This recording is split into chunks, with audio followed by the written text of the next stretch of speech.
Bom dia, boa tarde, boa noite, meninos!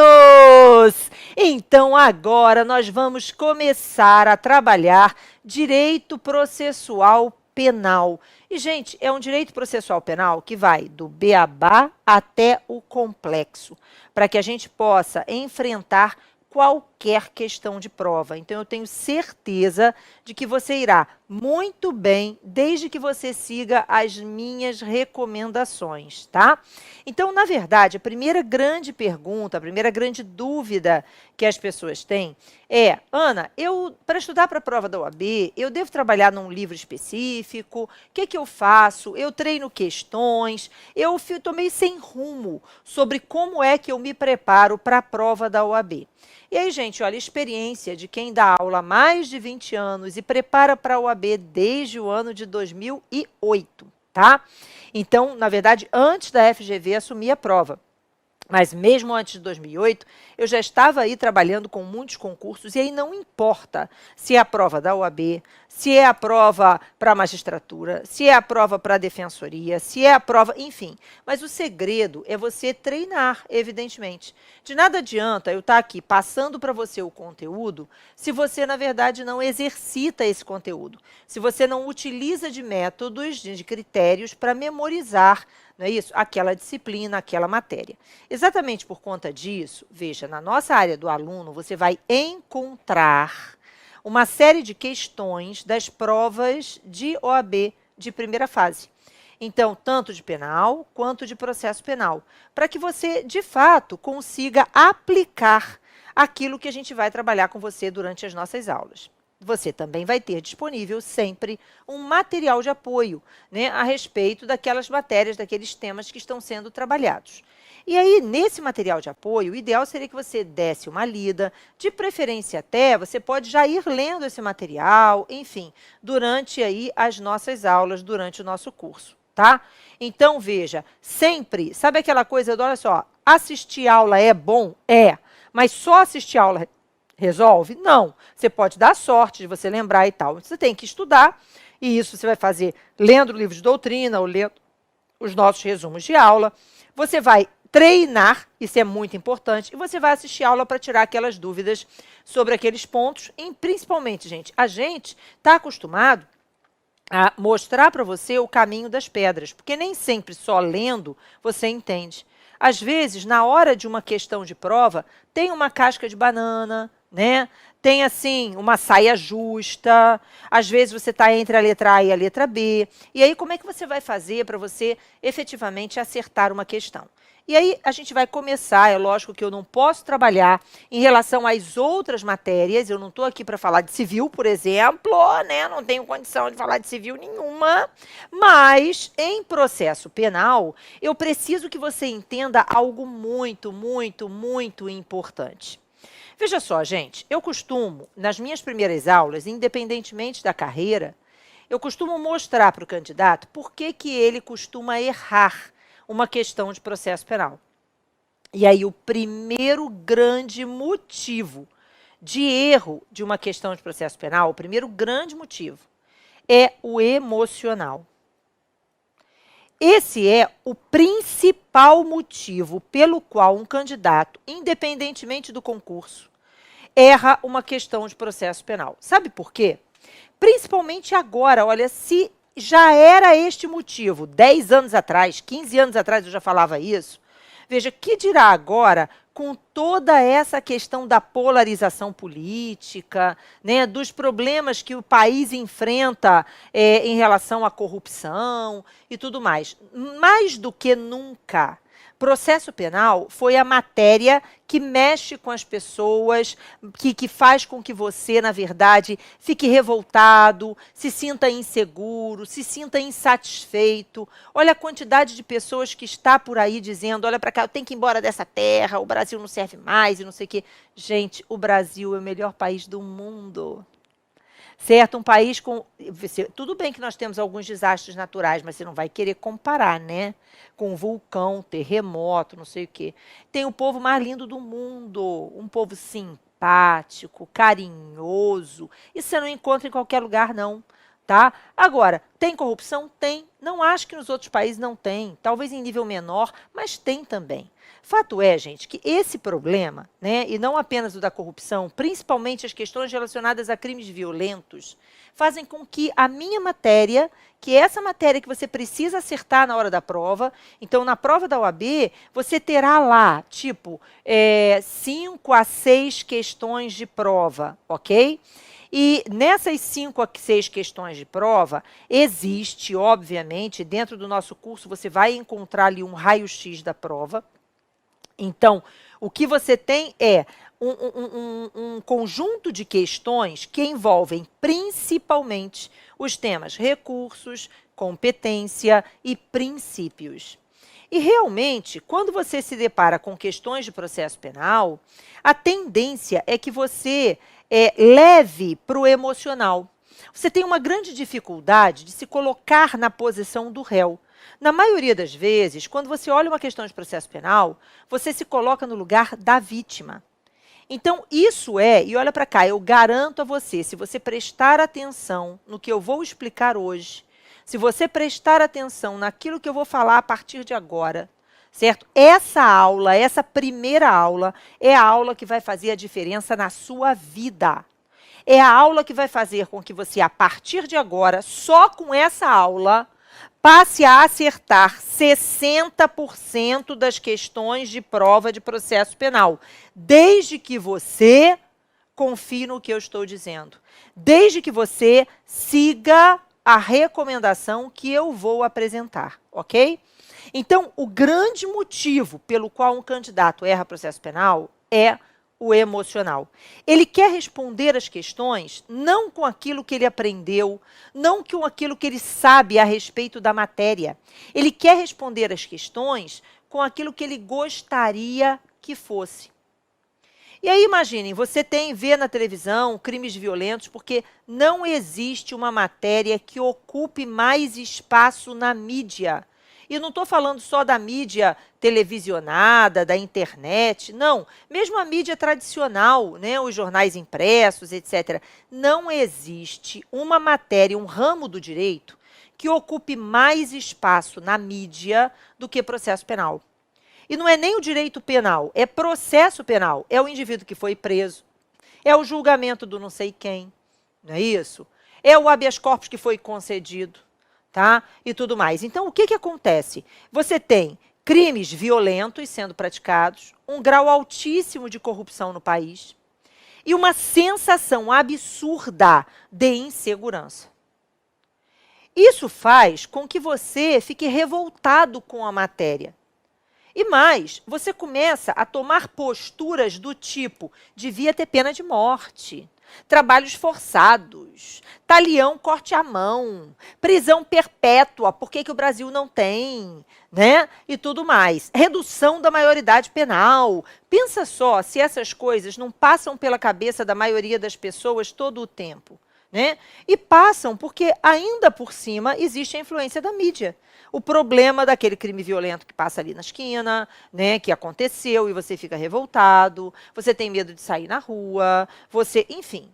E aí, ou então pior, você foi vítima de um crime, ou conhece alguém que foi. E quando isso ocorre, gente, esse é o principal motivo de erro. Para você ter uma ideia, muitos anos atrás, eu tive uma aluna na Escola da Magistratura aqui do Rio de Janeiro, e essa aluna da Escola da Magistratura, ela chegava e chegou para mim e disse assim, Ana, eu não consigo de jeito nenhum passar em processo penal. Olha, eu já fiz aqui 4 semestres da Escola da Magistratura e todo semestre eu sou reprovada em processo penal. Eu não consigo passar nesta porcaria de matéria. Ela falou assim mesmo para mim. E aí eu cheguei para ela e disse assim, olha só, você tem um bloqueio com o processo penal. E por que você tem esse bloqueio? Vamos tentar descobrir? E aí não vai, conversa vem, ela acabou me contando que a família dela foi vítima de um roubo. O indivíduo entrou dentro da casa dela, rendeu a família inteira, manteve todo mundo dentro de um quartinho, com a arma apontada para a cabeça e tudo mais, e que ela era adolescente nessa época. Bom, na hora que ela falou isso, gente, olha só, caiu a ficha automaticamente.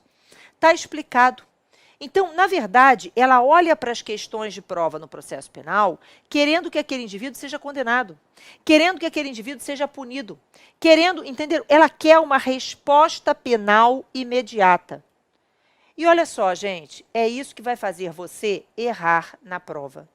Você quer pena de morte, prisão perpétua, talião, corte à mão, etc. Olha só, então, eu vou te dizer, você tem algumas alternativas. E a alternativa principal não é fazer prova para a OAB.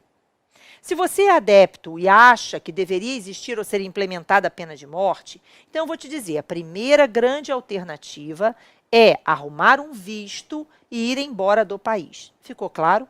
E aí você vai escolher um país que adote a pena de morte. Ah, eu vou para os Estados Unidos. Cuidado, porque nos Estados Unidos a pena de morte não é admitida em qualquer estado. Lá a legislação processual é estadual. Então, na verdade, tem estado que admite, tem estado que não admite, e mesmo aqueles estados que admitem, gente, existe uma tendência de desaparecimento daquilo. Então, você tem que tomar cuidado. Olha para cá. A primeira alternativa seria arrumar um visto e ir embora. Se você não quer isso, a sua segunda alternativa, se você quer pena de morte, é, veja, daqui a alguns anos haverá uma nova eleição para o Congresso Nacional. Só serve deputado federal ou senador. Não adianta outro cargo, certo? Então, você tem que se candidatar a senador ou a deputado federal. E aí vamos ver se você vai conseguir vencer esse pleito eleitoral, que não é nada fácil. E se você conseguir vencer o pleito eleitoral, vamos ver se lá dentro do Congresso você tem lobby e força suficiente para derrubar a cláusula pétrea. Exatamente. Você então aprendeu durante a sua faculdade que a vedação da pena de morte, a vedação da prisão perpétua configuram cláusulas pétreas na Constituição. Então por que você está discutindo isso? Ah, mas eu acho que tem que ter. Então, ótimo, a sua terceira opção é escreve um livro. Mas cuidado, porque depois, se você tiver que fazer uma prova psicotécnica, vamos imaginar que você faça um psicotécnico para a polícia. Você acha que a banca vai aprovar um indivíduo, um policial que quer instituir a pena de morte? Não vai. Ainda que você queira um cargo de delegado, um cargo de juiz e tudo mais. Não estou dizendo que você é doido, estou dizendo que, na verdade, você não passa no psicotécnico porque eu não posso permitir um policial que quer instituir a pena de morte. Eu não posso permitir um juiz que queira instituir a pena de morte. Então, na verdade, gente, olha para cá, você só tem uma alternativa, você tem que passar na prova da OAB. Então, vamos parar com essa merda. Vamos deixar essa porra de fora. Ficou claro? Então, na hora da prova, eu quero que você pense assim, preste atenção. Este é o principal recado de hoje. Esse é o motivo que vai fazer você não errar mais questão de prova. Cuidado! Na hora da questão da prova, e não é só na prova da OAB, é na prova da OAB, na prova da magistratura, na prova do MP, na prova da defensoria, na prova para delegado, não importa, na prova para analista de tribunal, não importa o concurso. Independentemente do concurso. Processo penal é uma disciplina que tem por objetivo alcançar o direito de punir do Estado, resguardando o direito à liberdade do réu. Então, na hora da prova, eu preciso que você pense assim: eu sou o réu, sei o que fiz, sei que mereço ser punido, desde que os meus direitos sejam garantidos. Se você fizer isso, e se a partir de agora você fizer esse exercício mental daqui para frente, você não vai mais errar, por conta do emocional, as questões de processo penal. Então, eu preciso que você afaste o emocional. A resposta não é a que você quer. A resposta não é a que você gostaria que fosse. Você responde à prova com raciocínio jurídico. E agora eu tenho aqui um auxílio fantástico. A partir de agora, eu costumo brincar assim nas minhas aulas e vou continuar brincando. Quero que você preste atenção. Tico recebeu uma informação. Teco recebeu a outra. Tico e Teco conversam. Esse raciocínio jurídico é o que eu quero. Olha que bonitinho, gente. Eu não podia deixar de comprar. Quando eu vi, eu falei assim, meu Deus do céu, perfeito, para que eu sempre falo isso. Tico recebeu a informação, Teco recebeu a outra. Tico e Teco conversam. Você não pode errar uma questão de processo penal por conta do seu emocional, por conta dos seus medos, das suas inseguranças, ou porque você sempre está se colocando no local da vítima. Esta matéria tem por objetivo, novamente, alcançar o direito de punir do Estado, mas resguardando o direito à liberdade do réu. Lembre-se disso e você vai acertar as questões daqui para frente. Pelo menos a maioria. E nós vamos mostrar como é que você vai fazer isso, ok? Hoje, certo? Bom, agora veja só, esse é o primeiro motivo, o emocional. Já afastamos o emocional. Agora vamos para o segundo motivo que leva o candidato a errar uma questão de processo penal. Ele acha que processo civil responde. Olha para mim, eu pareço Sabrina Dourado? Não é? Eu sou diferente dela. Então, eu não pareço com ela, da mesma forma que processo penal não parece com processo civil. Tá certo que processo penal e processo civil são ramos derivados, distintos, mas derivados de um mesmo tronco originário, que é a teoria geral do processo, né? Então, tá certo, de dentro da teoria geral do processo, deriva o processo civil, deriva o processo penal e os outros ramos do direito processual. Mas isso não autoriza você a responder às questões de processo penal com o processo civil. Então, eu vou te dar alguns exemplos básicos. Qual é a regra de competência no processo civil? Domicílio do réu. Qual é a regra geral de competência no processo penal? Lugar da infração. O domicílio do réu no processo penal é um critério de exceção, né? No processo penal, no processo civil, de decisões interlocutórias, cabe o quê? De despachos de decisões interlocutórias? Agravo. Que lindo. E no processo penal? No processo penal não existe agravo. Existe o agravo de execução, que é outra coisa. Mas não existe esse recurso agravo de instrumento, agravo retido. Isso não existe no processo penal. E eu não posso ir buscar a resposta no processo civil toda vez que eu quero. Quando, mas professora, não tem, o processo civil, o CPC, não é aplicado subsidiariamente ao CPP? Sim, o artigo 3º diz, né, que no caso das lacunas de lei, o juiz vai utilizar dos princípios, da analogia e tal, e pode sim ir buscar a resposta no Código de Processo Civil. Mas olha para cá, quando for para aplicar o Código de Processo Civil subsidiariamente, vamos deixar uma coisa clara? Eu vou avisar. Ok? Tá? Assim você já sabe. Agora, eu não falei nada, então não saia achando que a resposta está no processo civil, porque nem sempre estará. Ficou claro? São matérias diferentes e, portanto, o processo civil não responde à nossa prova. O que responde à nossa prova são princípios. Princípios, sim, esses respondem. Ok? Tranquilo? E não são os princípios do processo civil, são princípios que regem o processo penal. Ok? Terceiro motivo pelo qual um candidato erra uma questão de processo penal. O terceiro grande motivo, ele faz uma coisa chamada e se. Como eu mencionei ainda há pouco, processo penal é de todos os ramos do direito aquele que mais aparece na mídia. É o destaque da mídia, sempre os crimes são destaque.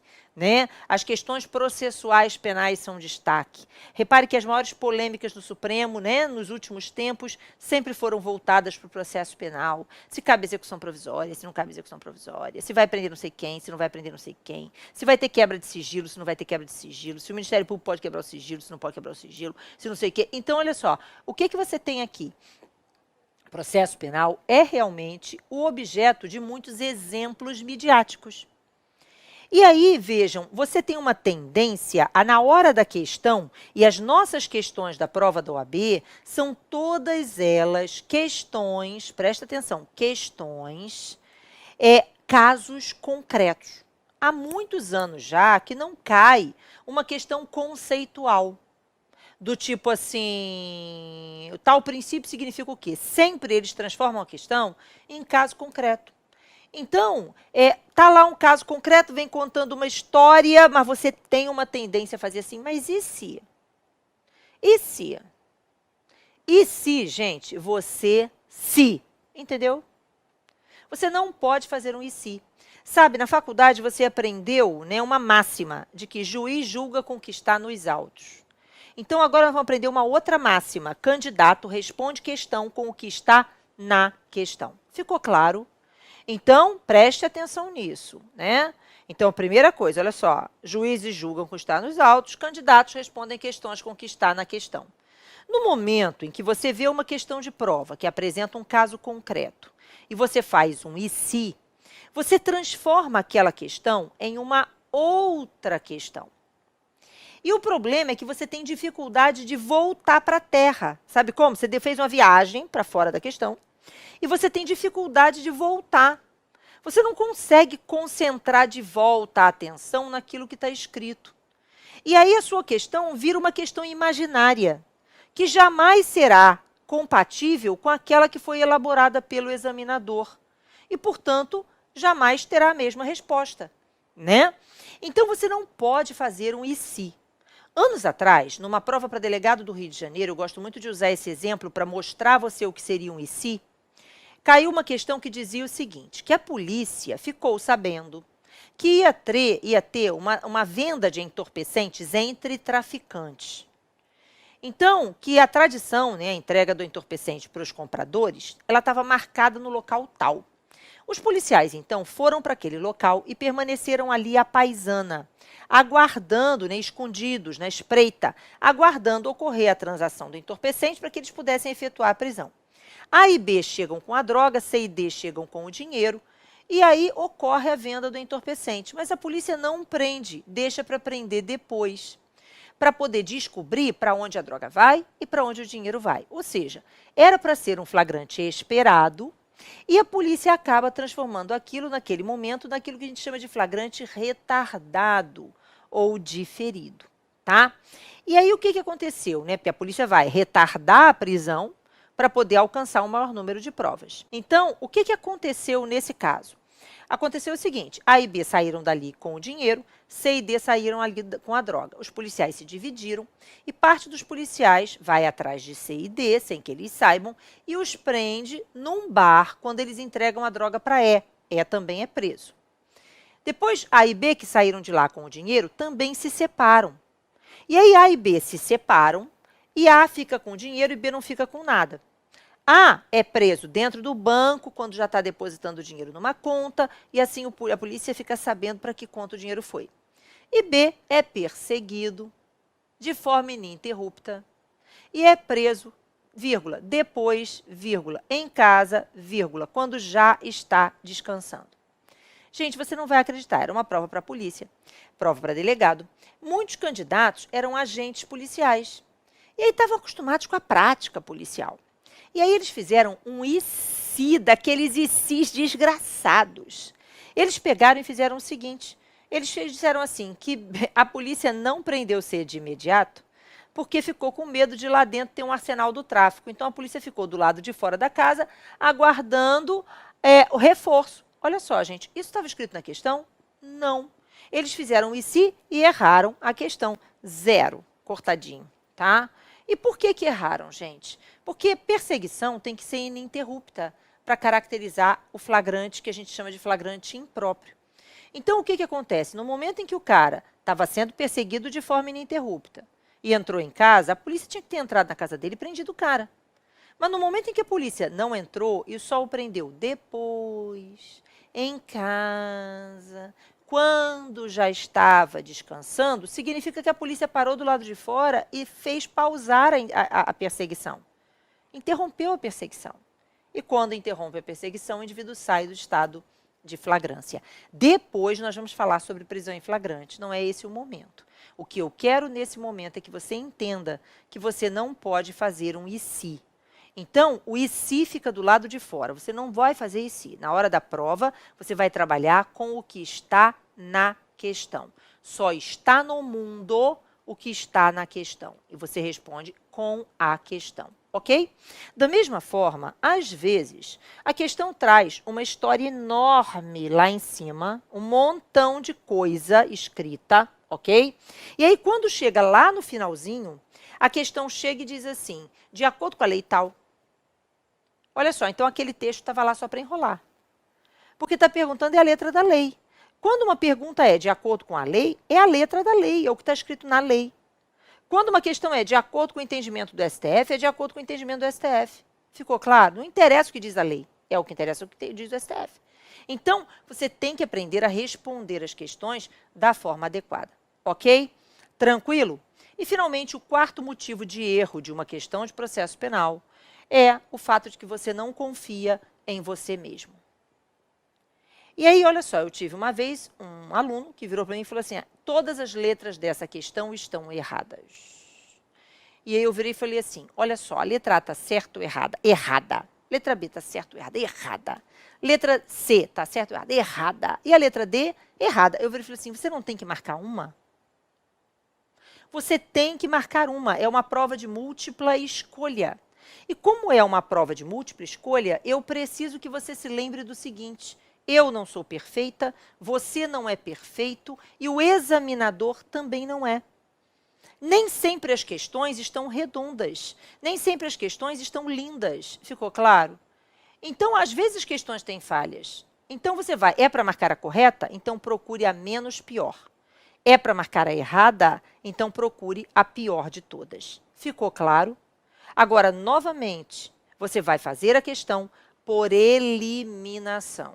Ana, mas são 80 questões de prova. É muita questão, com textos muito longos, e eu não sei se vai dar tempo de eu ler todos os itens. A letra A está perfeita. Não, a letra B pode estar melhor do que ela. Então, eu preciso que você, na hora da nossa prova de processo penal, o que você vai fazer nas outras matérias, eu não sei. Mas na prova de processo penal, eu preciso que você faça algo muito simples. O algo muito simples é, veja só, elimine duas. De cara, tire duas. E fique com duas desgraçadas. E aí, nessas duas desgraçadas, raciocínio jurídico processual penal. E o raciocínio jurídico processual penal inclui a análise de princípios processuais penais. Então, as nossas primeiras aulas serão, sim, meio que muita gente fala assim, Ana, tem muita aula de princípio. Tem. Porque é princípio que vai fazer você acertar a prova.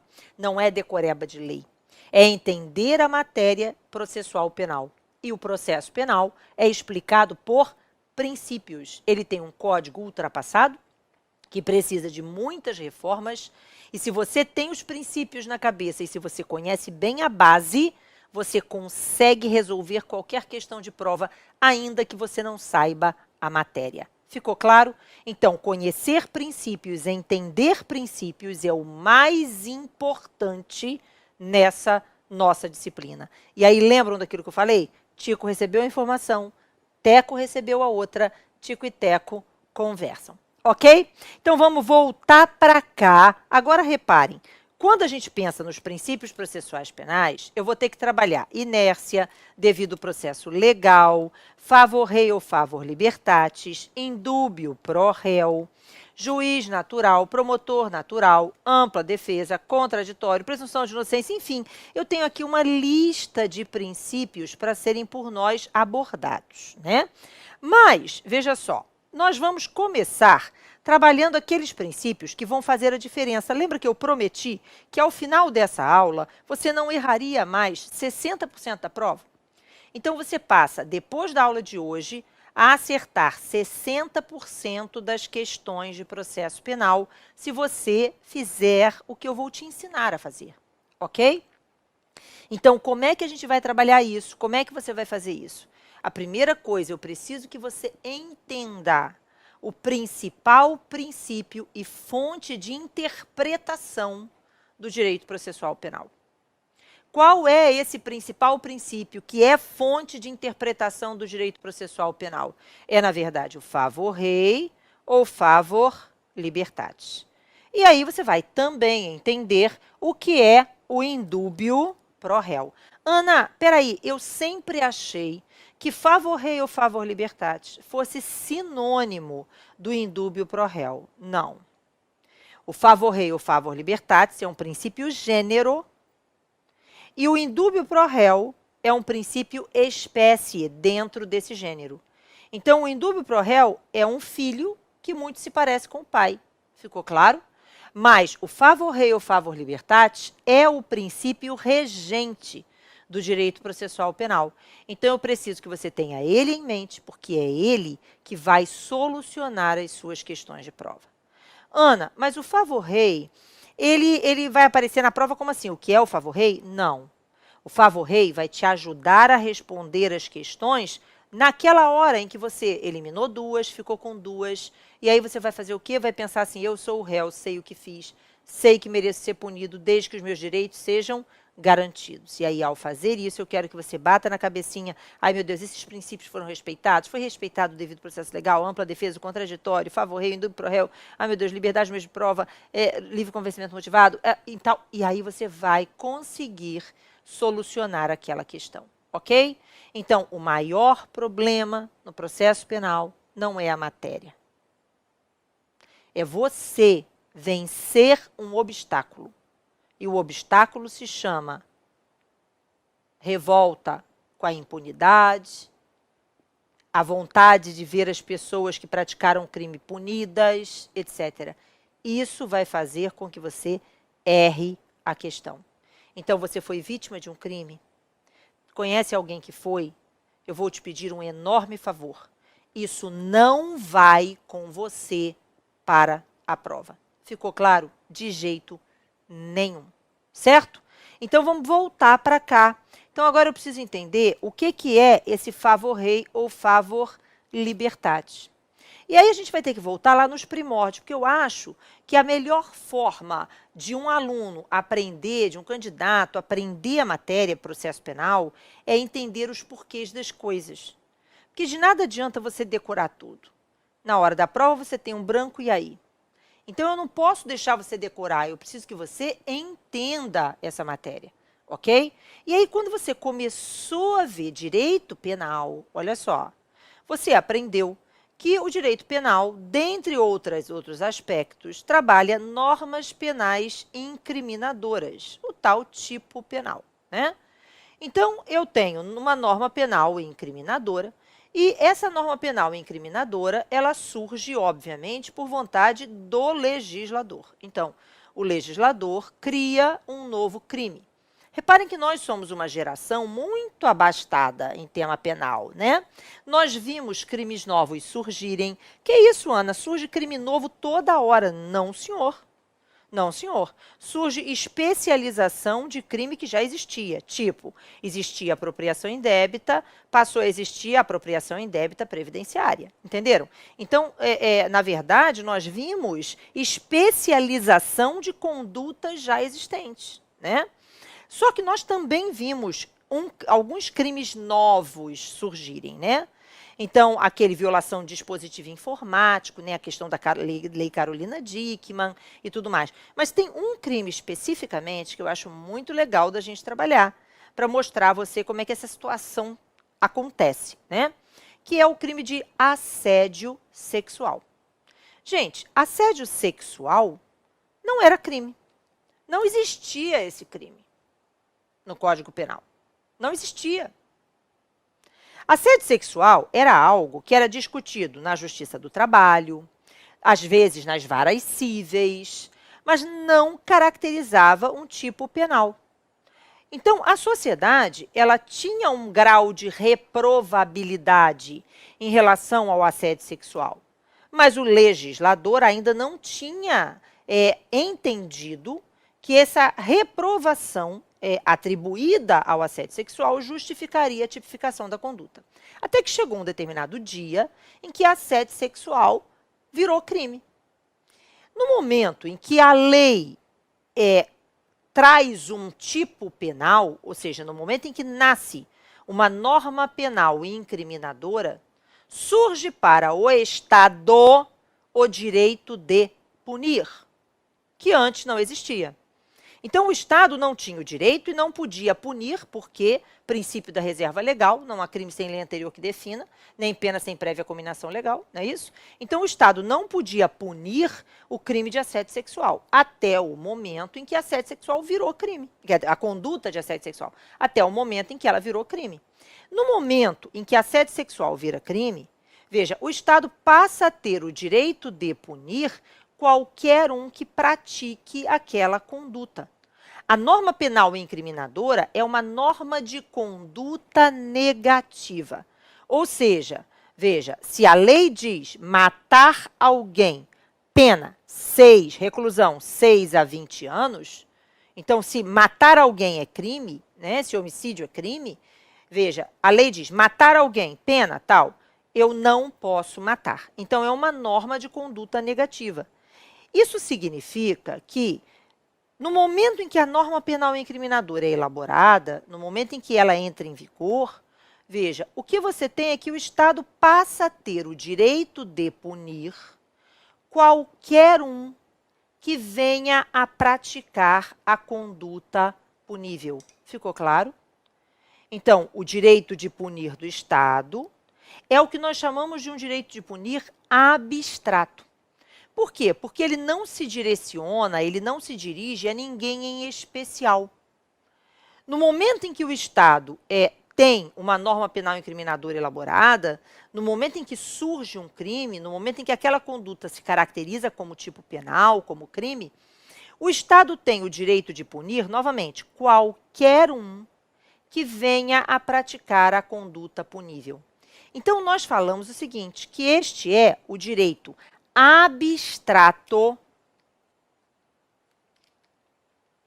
de punir. E ele se dirige a quem? Ele se direciona a quem? A qualquer pessoa dentro dessa sociedade, né? E aí vem um problema. A cada direito se contrapõe um dever, sempre. Então, a cada direito se contrapõe um dever. Ao direito abstrato de punir, qual o dever contraposto? Então, se o Estado tem o direito abstrato de punir, tem o direito de punir qualquer um que venha praticar a conduta punível, veja, a contraposição a isso é o dever de não praticar aquela conduta. Então, o Estado tem o direito de punir, eu tenho o dever de não praticar aquela conduta. O Estado tem o direito de punir qualquer pessoa que mate alguém, eu não posso matar. Ficou claro? Então, o que você tem, na verdade, é que ao direito abstrato de punir, a contraposição é o dever de não praticar a conduta punível. No entanto, raciocina aqui comigo. Mesmo assim, alguém vai lá e pratica aquela infração. Ok? Aquela conduta é praticada de qualquer jeito. Por mais que o legislador tenha estabelecido que matar alguém é crime, ainda existe homicídio. Quando o crime é praticado, deixa eu te fazer uma pergunta. O direito do Estado, que antes era abstrato, ele agora se dirige a alguém em especial, a uma hipótese concreta. Então, o direito de punir do Estado, que antes era abstrato, no momento em que a conduta é praticada, ele se concretiza naquela hipótese. E o Estado, que até então tinha o direito abstrato de punir, passa a ter o direito concreto de punir aquele que infringiu a norma. No entanto, veja, muito embora esse indivíduo possa até estar em estado de flagrância. Então, imagine, o indivíduo está em flagrante. E se ele estiver em flagrante, lógico, eu posso prender esse cara em flagrante? Posso. Posso levar ele para a delegacia, ser autuado em flagrante e tudo mais? Sim, pode. Mas deixa eu te fazer uma pergunta. Ele pode até ser preso em flagrante, mas eu posso pegar esse cara agora, na hora que ele praticou a conduta, e colocar ele dentro da carceragem para cumprir a pena? Não. E por que eu não posso fazer isso? Veja, por que o Estado não pode auto-executar a sanção? Se você tem um direito concreto, se o Estado tem o direito concreto de punir, não deveria poder auto-executar a sanção? Mas não pode. E aí eu te pergunto, por que eu não posso colocar esse cara agora para cumprir pena? E você vai me dar muitas respostas. Você vai me dizer o seguinte, olha, ele tem direito ao devido processo legal, ele é presumidamente inocente, ele tem direito à ampla defesa, contraditório, ele tem direito a um processo perante um juiz competente. Esse juiz tem que proferir uma decisão, né, analisando as provas livremente, tem que proferir uma decisão fundamentada, o processo é dotado de publicidade, etc. Reparem que todos aqueles princípios que eu mostrei ainda há pouco para você que nós vamos estudar, são o motivo pelo qual o Estado não pode autoexecutar a sanção. Então, não adianta achar que o Estado pode pegar o cara e botar agora para cumprir a pena, porque não pode, porque todos aqueles princípios têm que ser respeitados.